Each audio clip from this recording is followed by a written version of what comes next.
കടകംപള്ളിക്കും കിട്ടി പാർട്ടി വക നല്ല കനത്തിലൊരടി. ഈ കിട്ടിയ അടി എന്തിനാണ് എന്ന് കേൾക്കുമ്പോഴാണ് നമ്മൾ അമ്പരന്ന് പോകുന്നതും. 2-3 പദ്ധതികൾ തലസ്ഥാന നഗരത്തെ ശ്വാസം മുട്ടിക്കുന്നുവെന്നും യാത്രാ സൗകര്യം നഷ്ടപ്പെട്ടു എന്നും വികസന പദ്ധതിയുടെ പേരിൽ നഗരത്തിന്റെ പല ഭാഗത്തും റോഡുകൾ വെട്ടിമുറിച്ചിരിക്കുകയാണ്.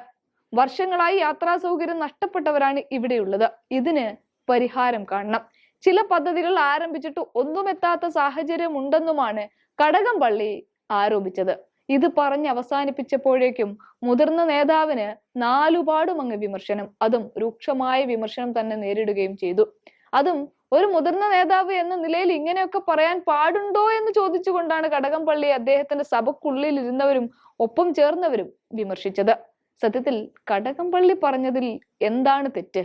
എല്ലാം ശരിയാക്കാൻ ഉറപ്പോടെ വന്ന് 2-ാം ഊഴത്തിൽ വരികയും നിൽക്കുകയും ഒക്കെ ചെയ്തു എന്നല്ലാതെ മറ്റൊരു കാര്യത്തെക്കുറിച്ചും ഒരു ചിന്തയുമില്ലാതെ അങ്കലാപ്പിലായി പോയ ഭരണകർത്താക്കളിൽ നിന്ന് വന്നു ചേർന്നിട്ടുള്ള പിഴവിനെ തന്നെയാണ് കടകംപള്ളി എടുത്തു പറഞ്ഞത്. അതായത് തലസ്ഥാനത്തെ റോഡ് പണി വിവാദത്തിൽ കടകംപള്ളി സുരേന്ദ്രനെതിരെ CPIM സംസ്ഥാന സമിതി അതിരൂക്ഷ വിമർശനമാണ് അഴിച്ചുവിട്ടിരിക്കുന്നത്. അനാവശ്യമായ വിവാദത്തിന് കടകംപള്ളി തിരികൊളുത്തിയെന്നും ഭരണത്തിലിരിക്കുന്ന നഗരസഭയെ പ്രതിക്കൂട്ടിൽ നിർത്തിയെന്നുമാണ് വിമർശനം.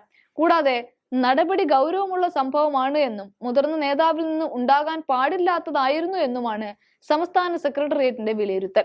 എന്നാൽ അതേസമയം 3 വർഷമായി മുടങ്ങിക്കിടക്കുന്ന പണി 3 മാസം കൊണ്ട് തീർക്കാൻ ലക്ഷ്യമിട്ട് അതിവേഗം പുരോഗമിക്കുകയാണ്. ഇതിനിടെ വിമർശനം ഉന്നയിച്ച കടകംപള്ളിയുടെ നടപടിയാണ് വാക്കുപോരിന് തുടക്കമിട്ടത് എന്നാണ് അംഗങ്ങൾ പറയുന്നത്. പൊതുമരാമത്ത് മന്ത്രിക്കെതിരെ സെക്രട്ടേറിയറ്റിൽ വിമർശനം ഉണ്ടായി എന്ന വാർത്ത പാർട്ടി നേതൃത്വം തള്ളിക്കളഞ്ഞിരുന്നു.